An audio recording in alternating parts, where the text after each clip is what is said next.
Hey there, my name is Caitlin O'Shaughnessy, and I'm an immigration attorney with Murray Osorio. So today I'm going live to talk about asylum interviews and to give you my top tips for preparing for and succeeding in your asylum interview. So if you leave a comment either on YouTube or Facebook, I should be able to see it. And if I'm live, I'll answer it as we're going. If not, I'll respond to your comments as soon as I can afterwards. So whenever I speak with clients about asylum interviews, a lot of people get so nervous about them. And this makes sense, obviously, because you are telling a stranger, basically the worst things that have ever happened to you in your life. And so obviously that's really nerve-wracking and intimidating. And so my goal with this video is to give you some information about the interview and what to expect so that you can feel like you have this element of control over the situation.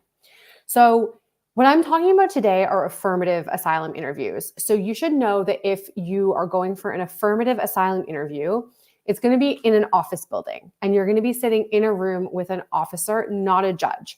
So it'll be like a government office. They'll be on one side of the desk. You and your lawyer will be on the other side of the desk.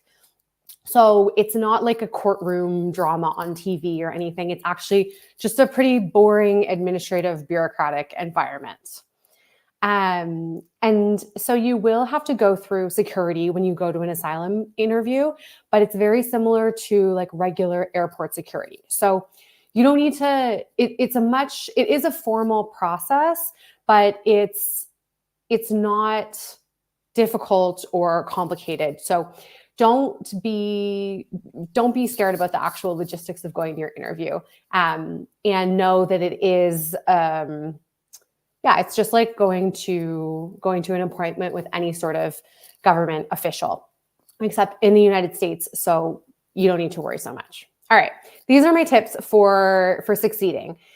So before you go to your interview, you want to know any updates to your I-589. Okay, so for a lot of people, there are actually pretty significant updates to these I-589s because maybe you filed it like 7 years ago. So probably you have a new address. Probably you have a new job. Maybe you even have a new kid or 2 kids or 3 new kids. You want to make sure that you have all of this updated information at your fingertips. So I personally recommend writing it down. So this way you don't have to sit there with the asylum officer and say, on February 15th, I stopped working at Panera in Arlington, but then I moved to Compass Coffee in DC, and the address is, because that's going to take forever. So if you're working with a lawyer, your lawyer will probably do this, but make sure you write it all out. You especially want to write out any new children, obviously, but also children or other family members like a spouse that may have come to the United States since you filed your application, because you want to make sure they're now included on your application. Then at the beginning of the interview, the officer is usually going to say, do you have any updates to your I-589? And then you can say, yes, I have a new job, I have a new daughter, and I have a new address, and I've written it all out for you. Sometimes they'll take your written out explanation, and sometimes they want you to say it. But either way, it'll be easier for you if it's at your fingertips. My second tip is that you should review your I-589 before you go to the interview. So what I'm talking about is the actual form that you filled in and signed. So you want to make sure that you can remember. They're going to go through every single box on that I-589 with you to confirm it or to update it. So you want to make sure that you remember where you were working when your first job in the US, for example. You want to remember your address history as best as you can.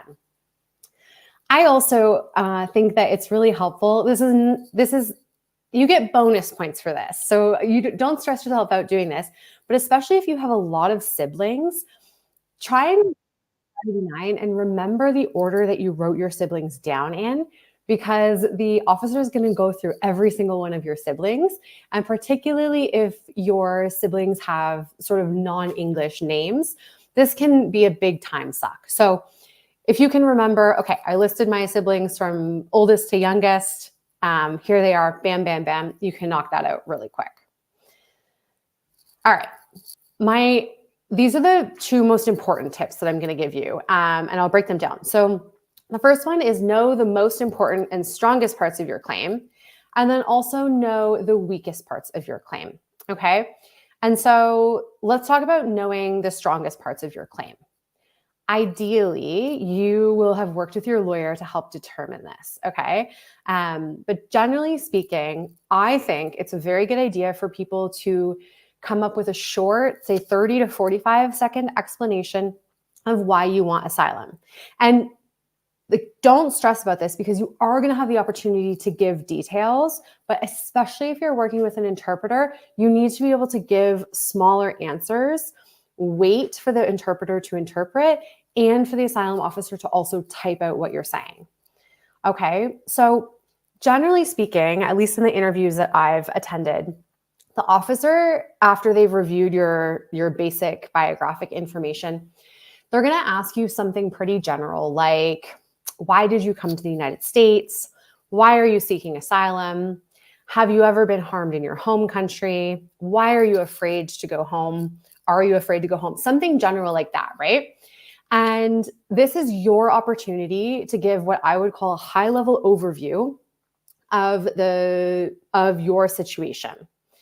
And so I'll give you an example. Obviously, you have to personalize this because it has to be true to yourself. But one example would be, have you ever been harmed in your home country? Yes, I was arrested and detained, then tortured 3 separate times in my home country because I was a member of a political opposition group. Or, why are you seeking asylum? I'm seeking asylum because I was beaten on several occasions and I had to live and practice my religion in secret because I'm a member of whatever religion. One time, the beating was so severe, I broke my wrist. Something like that, okay? And this is something that you should work with your lawyer to do, but you just want to hit like the really, really important parts of your claim because that gives the officer the opportunity to then ask you follow-up questions about that. All right, and my final, no, actually, sorry, I lied. I have 2 more tips. But my final big tip is know the weak spots in your case. And again, ideally, you're going to talk about this with your lawyer. And just because your case has a weak spot or raises some questions or whatever, it doesn't mean that you have a losing case. Okay, like life sometimes doesn't make sense. We sometimes make decisions that don't make sense to outsiders. So you just want to know what that's going to look like in your case. And so some examples that I can think of that are confusing to an officer are like waiting for a really long time to leave the country after a big act of violence. So let's say, for example, a person was last detained in August 2023 and then released, but then she didn't come to the United States until January 2024. So she stayed in her home country. There can be a million explanations for that and a million explanations that make perfect sense, right? But whatever the explanation is, just be ready to explain it to the officer and to not be defensive about it. And then another common one that's going to raise questions is if you have other family members who are still in your home country and alive and free, the officer is definitely going to ask you about this. So spend a little minute on your own before your interview thinking through like, why is my sister safe, but I couldn't be safe in that country? Or maybe she's not actually safe. Like maybe she moves addresses every month. Just be prepared to give an explanation. And then remember, do your best to not get defensive about these explanations and just take them as neutral, okay? Because I think sometimes, especially when we're telling these really personal things about ourselves and someone's like, I don't really understand why you did X, it is going to seem like an attack. And maybe you have a bad officer and it is, but the best thing that I think the asylum seeker can do is just try to stay really grounded and just offer up a neutral explanation for what happened. And even if something didn't make sense, Like, let's say you didn't have a good reason for waiting. The good reason was that you were paralyzed with fear and you couldn't leave your bed for 6 months.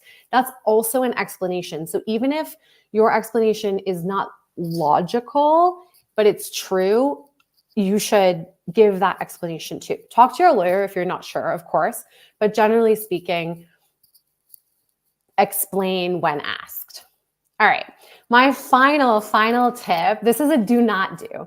Okay, so I always think it's best to avoid, whenever possible, long or complicated political explanations or religious explanations. Okay, so what I'm talking about here is, okay, most countries have existed for hundreds of years, so there's a really long political history. A lot of countries have been through a lot of wars, they've been through multiple dictatorships, etc. Okay, but you need to figure out a way to describe the parts that are relevant to your story really succinctly. So, for example, let's say it's a political opinion case. I want you to say something like, Party A has been in power for 45 years, and I joined a group called whatever that goes against Party A because we believe in XYZ. Okay? What I think is best to avoid whenever possible is really intensive explanations. Like, you don't need to say Party A was founded in X year by this person who formed a coalition with this other group, and then they stayed in power for this long, and then he had a son, like that type of thing, because it's not directly relevant to your case, and it can get really confusing for an officer.